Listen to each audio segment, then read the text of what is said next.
Muy buenos días a todas y todos. Muchísimas gracias por la invitación y sobre todo por hacernos sentir en la casa. Es muy complejo para mí hablar y quiero denunciar públicamente que esto es un atropello contra mi serenidad porque se me suman muchas cosas en este atril. Lo primero que debo hacer es reconocer públicamente que el cargo que hoy tengo se deriva del trabajo técnico en Contraloría, en la Contraloría Delegada del Sector Agropecuario, hace ya más de 10 años. Esto es una consecuencia en el desarrollo profesional de un grupo de personas que plantean y que sin temor en su momento pudimos mezclar el análisis técnico con la realidad política del país.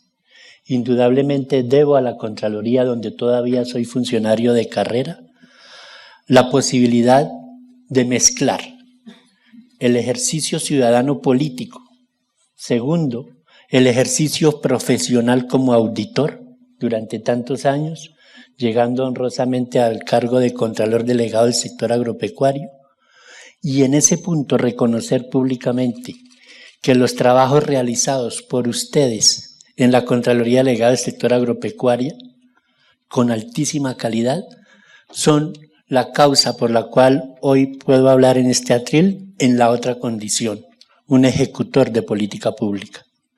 Entonces, un agradecimiento profundo a lo que somos como Contraloría, un reconocimiento real y sincero a lo que se puede construir desde Contraloría cuando las voluntades como las suyas en la delegada del sector agropecuario se pusieron a tono con las exigencias en los equipos auditores en su momento. Segundo, pues es mucho más complejo porque tengo que desnudar la situación. Algunos compañeros de Contraloría que hoy me acompañan también en la gestión de política pública y quien les habla y el compañero Byron que acaba de entrar, secretario general del Ministerio de Agricultura. En mucho fuimos responsables de algo que desde las auditorías se ha dicho siempre, y que el paro agrario de 2013 fue la muestra que llevó al propio reconocimiento en un discurso del presidente Santos al decir: en Colombia no se ha construido una política pública para el sector agropecuario. Entonces, claro, yo veo la DES que evalúa la política pública. Y entonces yo me pregunto, ¿cómo evaluamos política pública si el propio presidente de la República en su momento dice no se ha construido una política pública? ¿Cómo evaluamos una política pública de reforma agraria cuando todas las reformas incipientes han sido atacadas fuertemente con una contrarreforma, empezando por Chicoral y terminando en la peor y única reforma agraria que yo he visto? 6 millones de hectáreas despojadas a 3 millones de víctimas, generando 9 millones de víctimas en un conflicto armado. La reforma agraria paramilitar sí funcionó. Y por tanto ustedes se preguntarán, hay que profundizar un poco más. ¿Por qué el INCODER tiene un escenario de vida tan corto? ¿Por qué? Pues yo lo digo con responsabilidad, por la cooptación paramilitar en medio de la guerra paramilitar en la territorialidad colombiana. Entonces, esos fenómenos hacen que yo me dirija a los 3 amigos personales e investigadores del proyecto. Para mí, este estudio es más que necesario y nos pone en la línea del debate. Pero el estudio indudablemente tiene escenarios totalmente diferentes. Tan diferentes como que, por ejemplo, la última presidenta de este cargo en el que yo estoy, pues antes de ser presidenta era una alta directiva de Fedepalma. No la descalifico por eso. Estoy diciendo es que la política en su ejecución, que no tenía un marco teórico para ejecutarse, la ejecutaban, entre comillas, personas que tenían intereses particulares. Hemos tenido un ministro de Agricultura que fue de FENAVI, director general de FENAVI. Tenemos otro ministro de Agricultura de Fedepalma también. Entonces, ¿cuándo tuvimos un ministro o una visión de gobierno con una política pública a favor de la reforma agraria? Pues la verdad, nunca. Y las cifras no lo dejan mentir. Pero esos fenómenos nos pasan porque somos una sociedad fraccionada. Yo recuerdo, porque me lo dijo personalmente él, nuestro primer contralor delegado de posconflicto, el primero, me lo dijo a mí. Yo voté no al plebiscito. Y entonces él viene a defender y a auditar la política pública del posconflicto, pero él votó no al plebiscito. Tampoco lo critico, está en todo su derecho, la democracia es eso. Lo que quiero significar es que hay momentos en que la sociedad, y la sociedad rural sobre todo, ha estado fraccionada, y toda la sociedad colombiana. Entonces, cuando ustedes en sus cifras nos muestran incluso el promedio de años, o de meses, o de días, y de ejecución presupuestal en el informe, que obviamente no lo tomo como un informe de auditoría, ni tiene ningún hallazgo, es un debate público sobre la política pública. Entonces ahí hay momentos que marcan una diferencia total, que Néstor un poco la mostraba en los últimos momentos cuando decía, ya esta nueva agencia está haciendo cosas. Pero también como Contraloría, y perdonen que me lo apropie, pues sigo siendo de la planta, somos conscientes de las realidades sobre las cuales construir un informe como este. La Agencia de Desarrollo Rural, no sé si todos lo sepan, tiene 8 años. Nunca nació administrativamente. Explico. En la Agencia de Desarrollo Rural hay 7 cargos de libre nombramiento y remoción. Punto final. 7 cargos. Y en la Agencia de Desarrollo Rural hay 89 funcionarios de planta, todos un poco de mi edad, porque tenían derechos adquiridos en Incora y en Incoder y son los únicos funcionarios de planta. Entonces la Agencia de Desarrollo Rural es víctima de la no formulación de una política pública. Entonces es una debilidad institucional, me pregunto, ¿planeada? No tengo respuesta. Me pregunto, ¿olvidada? No tengo respuesta. Pero nosotros que somos auditores, con el permiso del gobierno actual,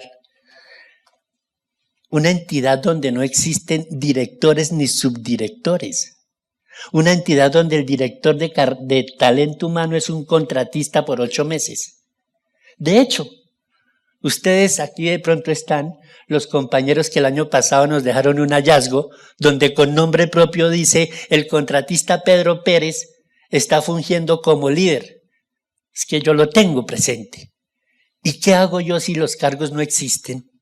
¿Y quién maneja la dirección de adecuación de tierras? Un contratista.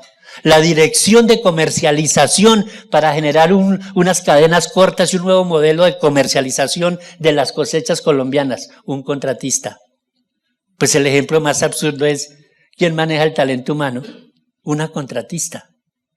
Entonces, la sociedad misma y la política, los dirigentes políticos deben comprender que si quieren un camino para que la revolución agraria saque a este país del conflicto y de la inequidad, habría que crear la arquitectura institucional.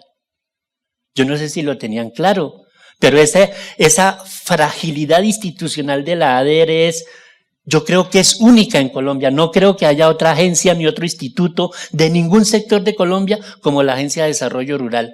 Y lo que dice la compañera Sonia Gaviria, Santa Cruz, nariñense. Si no hay integralidad en la reforma agraria, no surge la reforma rural, ni se hace la reforma rural integral. Y la integralidad depende de esta agencia. Entonces es la sociedad la que visiona que en un gobierno de cambio es posible rehacer. Y ahí vienen los problemas que efectivamente ustedes reflejan y les voy a contar una realidad. En este gobierno tuve la oportunidad de ser subdirector de Administración de Tierras de la Nación, a cargo de el Fondo de Tierras, a cargo de las zonas de reserva campesina. Y el Fondo de Tierras es donde están las miles de hectáreas para repartir. Y lo hago como un reconocimiento a su trabajo. El presidente de la República dijo, díganle a Higuera que nos dé el mapa de baldíos para mañana. El director de la agencia, Gerardo Vega, en su momento, yo le traté de explicar desde el conocimiento como auditor y de la realidad que sabemos de los sistemas de información que no existen, ni en la ADR ni en la ANT. que ese mapa no existe. Dijo, pues es fácil, coja las resoluciones, capture el mapa, ponga el punto en un mapa y eso sale en 15 días, le doy. Tuve que citar a USAID en su planta general, toda USAID, y les dije, ¿ustedes qué saben de eso? Dijo, no existe. Y le dije, si hacemos un proyecto de cooperación, ¿ustedes cuánto tiempo y cuánta plata necesitan para hacer el mapa? La respuesta de USAID ahí fue por lo menos $1,5 millones y en unos 2 años le entregó el mapa. Eso le dije a Gerardo Vega para que le dijera al presidente. Y nosotros como auditores lo sabemos. Entonces, ante esa realidad, un gobierno nuevo con una visión política nueva, que ahora sí tiene política pública, porque aquí las 4 personas que mencioné, lo digo con orgullo como Contraloría, César, Catalina, mi compañero Byron, que no es Contraloría, y yo, ayudamos a escribir la política pública para el candidato. Y luego se transformó en presidente, y luego lo volvimos Plan Nacional de Desarrollo, y formulamos la política pública. Pero nos enfrentamos a la desinstitucionalización. Otro ejemplo. Cuando yo llego a ese cargo también como soy responsable de zonas de reserva campesina y es lo que yo no he leído el documento, espero que nos lo hagan público.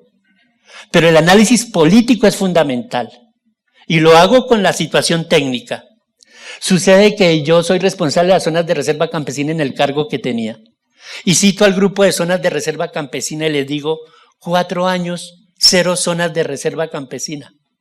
La respuesta responsable del líder dijo, en estos 4 años la instrucción de la dirección de esta entidad fue peticionen tareas para hacer zonas de reserva campesina, que nosotros las negamos todas por seguridad.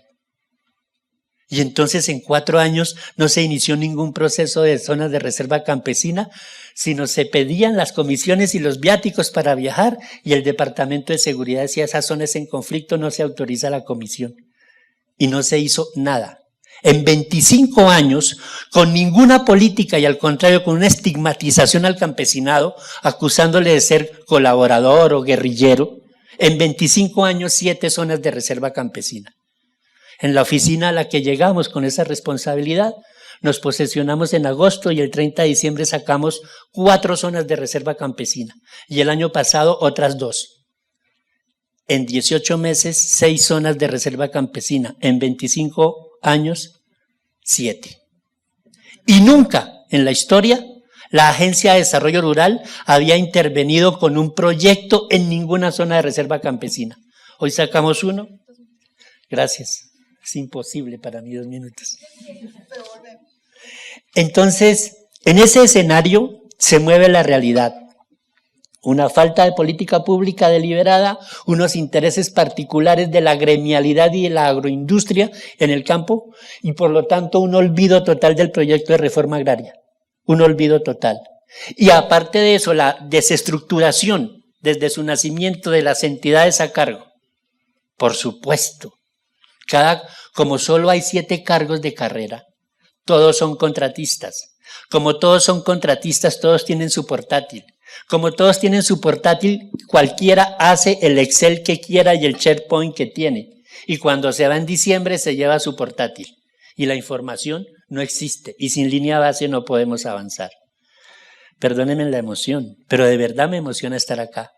Y de verdad quiero reiterar nuevamente que nosotros como país estamos llamados a cambiar en esta definición de la ruralidad colombiana y que ustedes y nosotros somos el ejemplo que con el trabajo técnico sobre la ruralidad colombiana podemos luego incidir en la política de uno u otro gobierno, no importa, todos los gobiernos han sido legítimos, eso sí, indudablemente, pero tenemos esa capacidad como funcionarios Contraloría.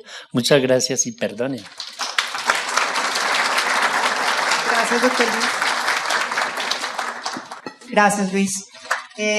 Bueno, aquí ya vimos unos retos supremamente importantes, creo que lo hemos visto desde auditoría, y lo que dice Luis es cierto, o sea, en este momento tenemos una oportunidad única y feliz, en este momento estás en gobierno y el gobierno tiene toda la posibilidad de quien puede lo más, puede lo menos, y en este momento el fortalecimiento institucional es necesario, es requerido. O sea, la reforma rural integral no se puede hacer sin gente.